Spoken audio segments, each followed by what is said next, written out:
I want to start by saying 4 words that Israelis don't often hear anymore.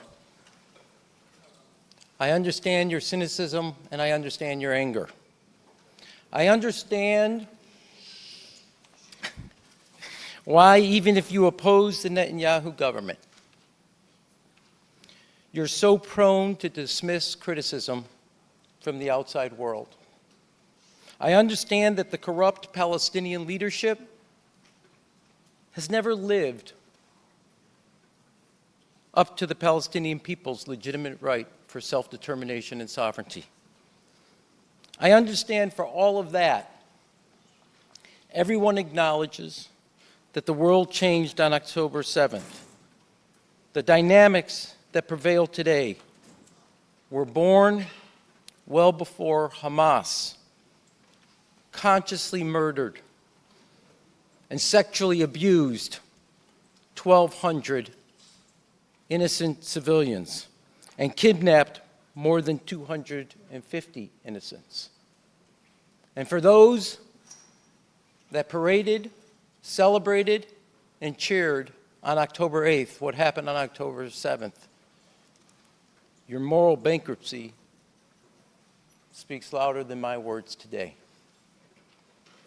Before coming here yesterday, I visited my uncle's gravesite on Mount Olives, as I always do upon arriving in Israel. He died as a member of the underground. And as many of you may or may not know, my father, of blessed memory, was born here in Jerusalem and fought in the War of Independence. I had the honor, when I was working for President Clinton, of inviting my father to witness the moment Prime Minister Rabin and Chairman Arafat shook hands and signed the Declaration of Principles on the south lawn of the White House. But not only did peace not materialize, Israel's reward for extending the olive branch was a wave of unrelenting violence, bombings on the streets of Dizengoff, in Ramat Gan, in Yehuda Market, targeting civilians for being Israelis. I was still advising President Clinton from Chicago when the Prime Minister Ehud Barak offered Chairman Arafat 98% of what the Palestinians were seeking, but he refused to sign. And what did Israel earn offering sovereignty in exchange for its own security? The Intifada, again targeting civilians. Prime Minister Olmert made a similar offer years later to the Palestinians in 2007. But President Abbas once again walked away, sparking another wave of violence, horrific violence, that targeted civilians. 3 times in the 90s and 2000, Israel, you have offered the Palestinian sovereignty in exchange for your security. And 3 times, your offer was not only rejected politically, but was answered and met with direct attacks on the people of Israel. In the United States, we have a saying, fool me once, shame on you. Fool me twice, shame on me. So I truly understand that. But even while acknowledging that history, the path forward cannot be shackled to a past defined exclusively, consumed solely by recriminations. I came here from Chicago to tell you directly where things need to head if we are going to maintain the historic alliance between 2 democracies. Without question, the alliance is at a crossroads. It cannot stand or survive as it has been. to maintain the strength of our ties. This alliance needs significant changes and a new direction. Let's start by reviewing recent history. Over the last 5 years, Israel has evolved from being known as the startup nation to becoming, in the Prime Minister's own words, a modern-day Sparta.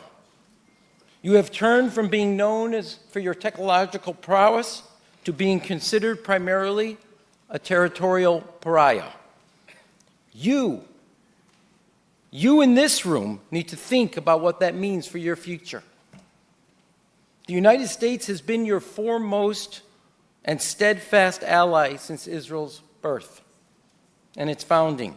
We are prepared to stand shoulder to shoulder with Israel on the long and difficult journey towards peace, should you choose that path.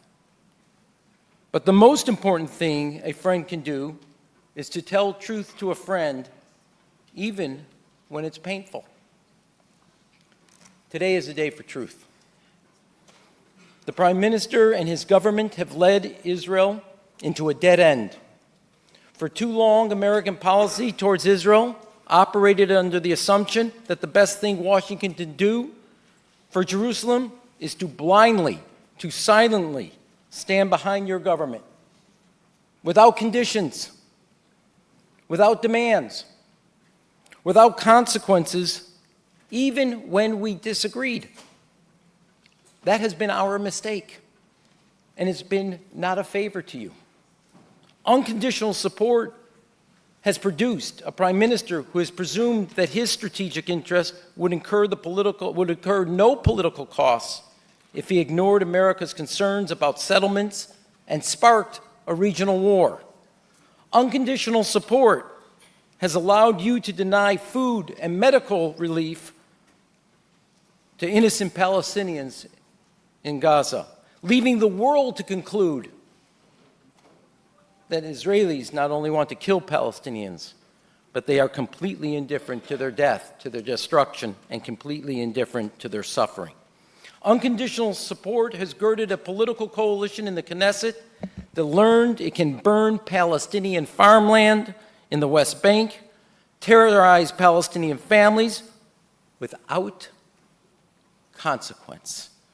Given all of this, we need fundamentally a new and different approach to this alliance.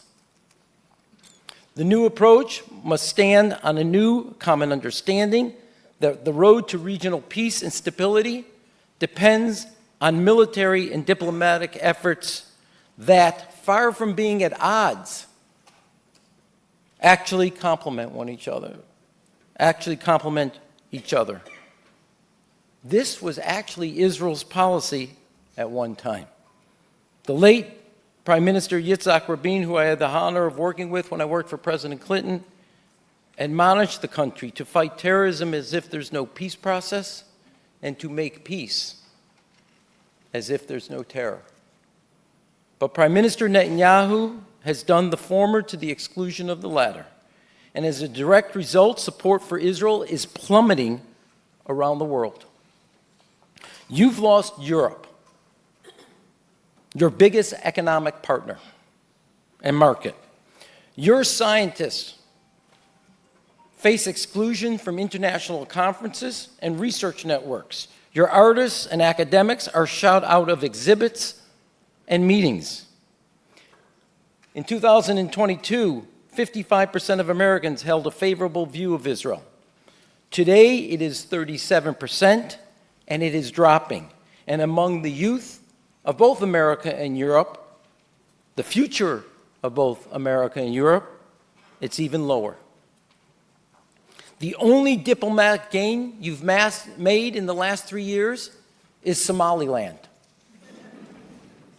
As my grandmother would say, you lost America, you lost Europe, and you picked up Somaliland. Such a deal. But that's the consequence and the net result of policy choices. For years, when I've met with Israeli officials, Iran has consistently been at the top of the agenda. and for good reason. Both Washington and Jerusalem share an interest in keeping the Ayatollahs from possessing a nuclear weapon. But the history here is important. As an underscore to the earlier point, whatever anyone might have liked or disliked about President Obama's nuclear agreement, and recall that Prime Minister Netanyahu actively campaigned against it, many, though, in your own security services saw merit in the deal. The JCPOA froze Iran's nuclear program, had international support, and placed international inspectors on the ground. That's over. President Trump's decision to shred that agreement licensed Prime Minister Netanyahu to do what he has always desired and advocated: embrace a military-only approach. He encouraged President Trump to abandon the JCPOA in the first term, which was done, and to scuttle all diplomatic efforts and opportunities prior to February 28th, when Iran was weakest at home and in the region.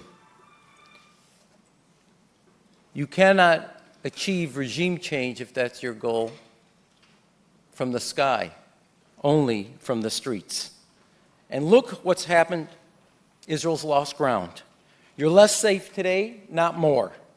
And the problem isn't the lack of military strength, but something more fundamental. Israel has failed to convert its military gains into strategic advantages. The same dynamic extends beyond Iran. You had no day after plan for Gaza. You had no strategy to make a partner of the Lebanese government against Hezbollah, Sinwar, Nasrallah, Khamenei, all dead. Just as many in Israel have long sought. And yet Israel has never been more strategically isolated. It should be obvious that strategic isolation is not a foundation for security. It's a countdown clock. I haven't been deaf or immune to Prime Minister Netanyahu's arguments. Indeed, he was taken aback when I had the audacity as President Obama's chief of staff to forcefully question in 2009 the wisdom of building new housing in the West Bank, provocative housing, a conversation, and I use that term loosely, that later spurred him to publicly label me a self-loathing Jew. He believes that being Sparta is worthwhile, even despite the reality that his own idol, Winston Churchill, once argued that weapons are not sufficient by themselves. We must add to them the power of ideas. Now here, I want to be very clear. The United States cannot continue to finance and support that cynicism in silence. You cannot fight indefinitely against a world that has stopped believing you have a right to fight. You must instead find a new sustainable path to peace, to security, and prosperity. And America stands ready should you choose that path. The new path needs to be shared by what has worked and what hasn't in Israel's efforts to become, in the late founding father Ben-Gurion's own words, a nation among nations. Through the decades, Jerusalem has pursued three distinct strategies. The first is unilateral action, which almost always creates instability. Think Lebanon or even Gaza after your withdrawal in 2005, which got you Hezbollah and Hamas, respectively, in the north and the south. These are the places in which Iran, your most potent adversary, has most successfully inserted its talons, where it finds and nurtures its proxies. Israel thrives working with other nations. Iran thrives working with failed nations and working inside failed nations. We should not be adopting, you should not be adopting their strategy with unilateral action. Even when you win, you lose. The second approach, which has also proven to be a surefire recipe, I hope that wasn't an editorial comment, for endless conflict is divorce and occupation. I want to be very clear about this. The pursuit of a so-called Greater Israel is as self-destructive and fanatical as the chant from the river to the sea. Your government has been complicit in the horrors now being inflicted on innocent families in the West Bank. That undermines your international legitimacy as a small nation at a time when you can least afford it. The hard truth is that America's silence through the years has engendered the worst of your domestic politics. We've done you no favors by averting our eyes from, in my view, your misjudgments. And to that end, if I have anything to say about this in the future, every Israeli found attacking Palestinian civilians or their property in the future will be sanctioned.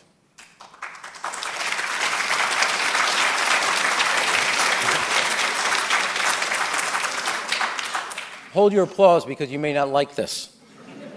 Every Israeli government official who supports such violence will be sanctioned.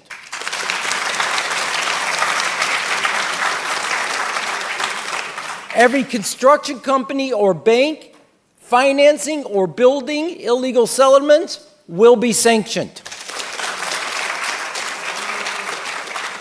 I got you. Prime Minister Netanyahu may take offense to these suggestions. Breaking news, it wouldn't be the first time. My commitments are neither radical nor new. They simply reflect how the United States of America applies its national security tools to achieve its goals. To that end, Israel has at its disposal a third option and a third approach, one that has succeeded repeatedly in your own history. And today I call on you to embrace it, once again, for both the security of our alliance and the security of the State of Israel. I will never forget how at the ceremony where Jordan and Israel made their peace in 1994, Israel's military leadership stood at attention during the Jordanian anthem. And Jordan's military leadership returned the honor during the playing of Hatikva. The power of that symbol. And like the 1979 treaty with Egypt, and decades later, the Abraham Accords, the peace agreements with other nations have endured because Israel found their counterparts to be a true partner in the pursuit of both peace and security.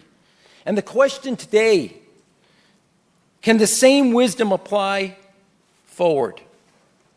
And the answer comes down to a simple phrase: stability, regional stability. Even before October 7th, several of Israel's Arab neighbors, most notably Saudi Arabia, had begun to see their own strategic interests in a new light, acknowledging more openly that the corruption of the Palestinian leadership was hindering the Arab world's broad-based prosperity. And that highlights a linchpin that is too often overlooked or ignored. Regional stability in the Middle East is predicated fundamentally on the Arab world assuming its rightful place and responsibility as the adult in the room with the Palestinian leadership. And here's why that's so important. Unlike during the Oslo process of years ago,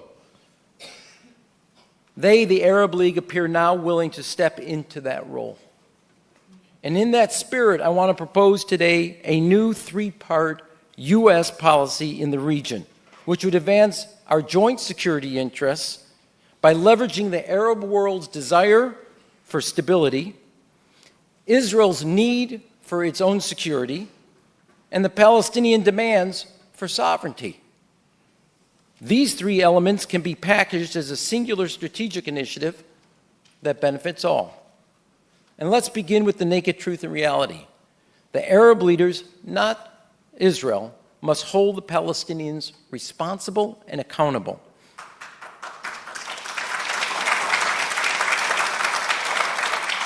For their actions and for being a true partner in peace. And to that end, the now discredited path to a two-state solution should be replaced by a 23-state solution. The 21 Arab nations that have exploited Palestinian rights as a slogan for decades now need to roll up their sleeves,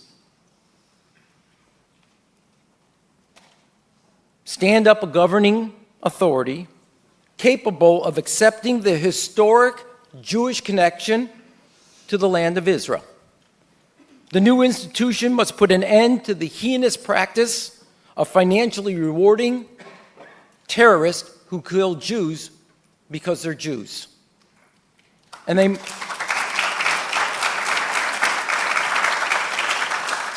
must do the most important thing as well, stop teaching their children, the future of their country, to hate Israel.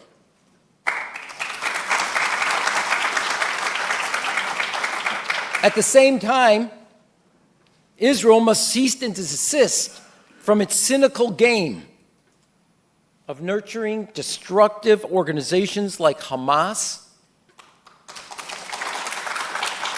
rather than nurturing partners in peace. Your government shouldn't be permitted to take unilateral actions in the West Bank that undermine the possibility, the opportunity of a peace agreement. With those preconditions met, we would open the door to a new reality. The Arab League would establish full diplomatic recognition of Israel. And Israel with all 21 members of the Arab League, just as they had once proposed. The political benefits for all parties would be far greater than a two-state solution could ever offer the two parties. But if I can't convince you of that, I want you to think about this. If Israel made peace with 21 members of the Arab nations, that would be your greatest day and Iran's worst nightmare.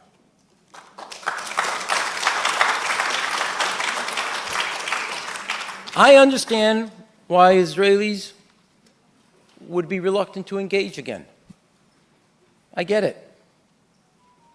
The terrible atrocities, the unspeakable horrors of the violence and sexual abuse and the killings on October 7th are seared in your collective consciousness. And they have convinced many Israelis that the Palestinians want only to kill them. And after the last 3 years of war, the Palestinians are convinced that is all that Israel wants to do to them. We now have two people suffering from deep trauma, incapable of seeing the other's pain and anguish, and empathizing with their pain and anguish. But I want you to hear me now.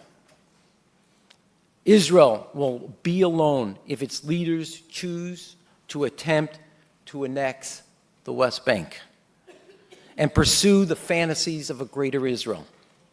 America will not, America cannot, and it will not be complicit or complacent in that endeavor.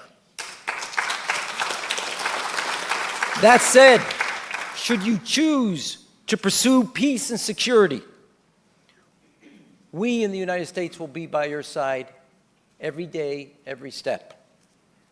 The end goal of our joint strategy should be a single 23-state act of regional integration that establishes full diplomatic relations between Israel and all its Arab neighbors.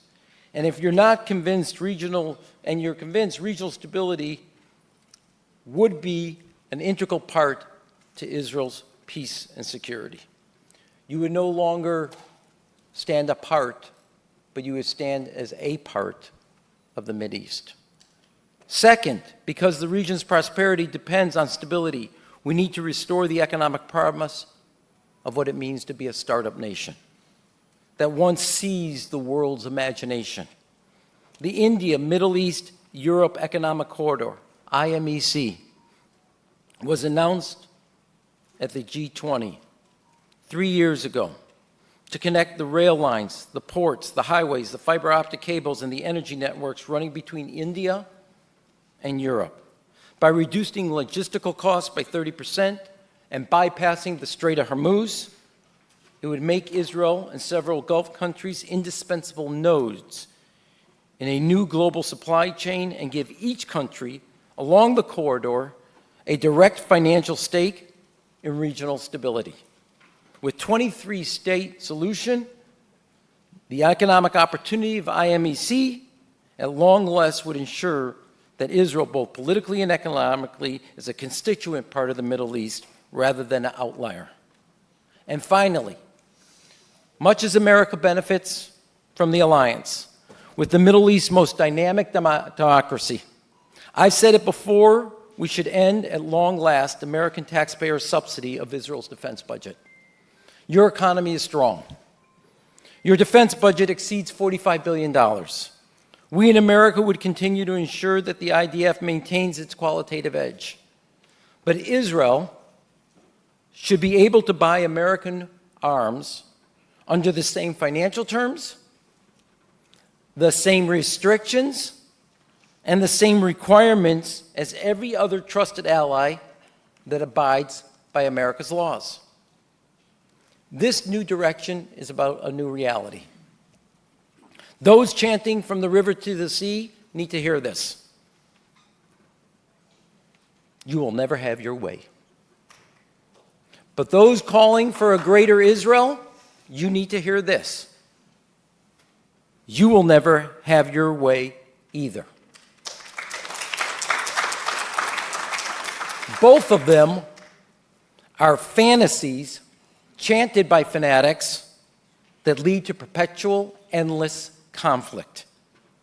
My three propositions and proposals are about Israel's future. They're about the alliance's future, and they're also about a stable Middle East. They're also about America's interests. An Israel that buys its weapons like an ally, not a dependent.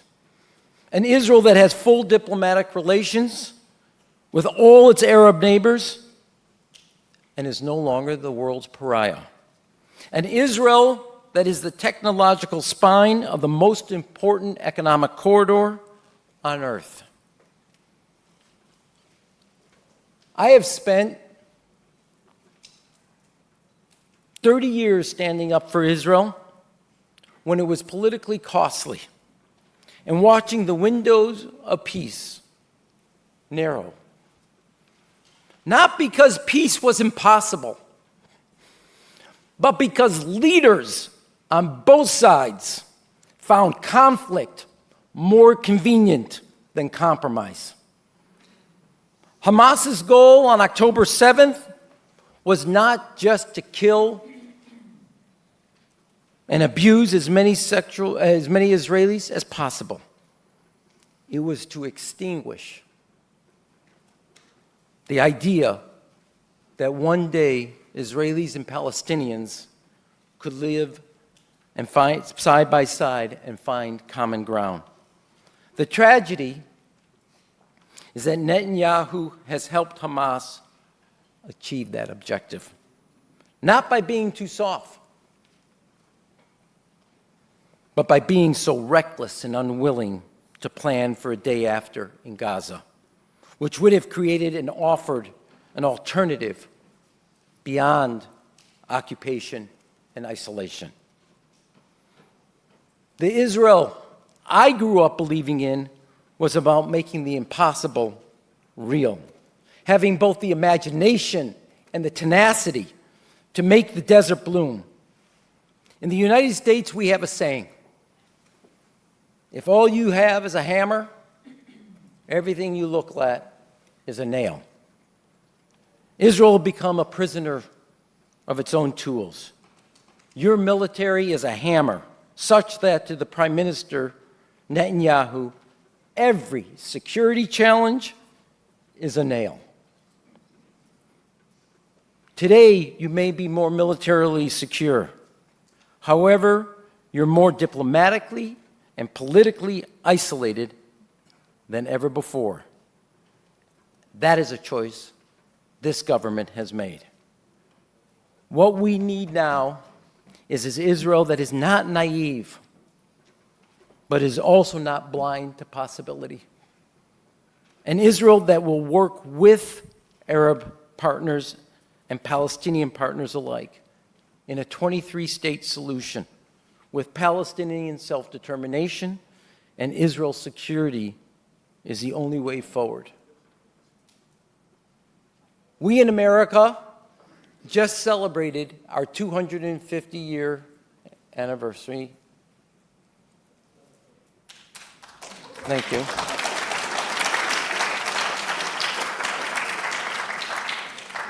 On a revolutionary idea that sovereignty begins with the people, not a king. The ideas of freedom, liberty, and equality of opportunity were principles that would underpin a new government. And if you took a bet 250 years ago, you would have taken that bet. Through thick and thin, right and wrong, turns in the road, we proved the skeptics and the cynics wrong. I speak to you today in 2026. In 22 years, this country will be 100 years old. In public life, it's a blink of an eye. Will that Israel be the Israel that has more Nobel winners per GDP and size of population than any other country in the world? Will it be the country that captured the imagination of the world as a startup nation? Will it be the country that helps on the cures to cancer, finds ways to feed the hungry in a both sustainable and resilient way? Will it be a world and a country that contributes to the betterment of humanity?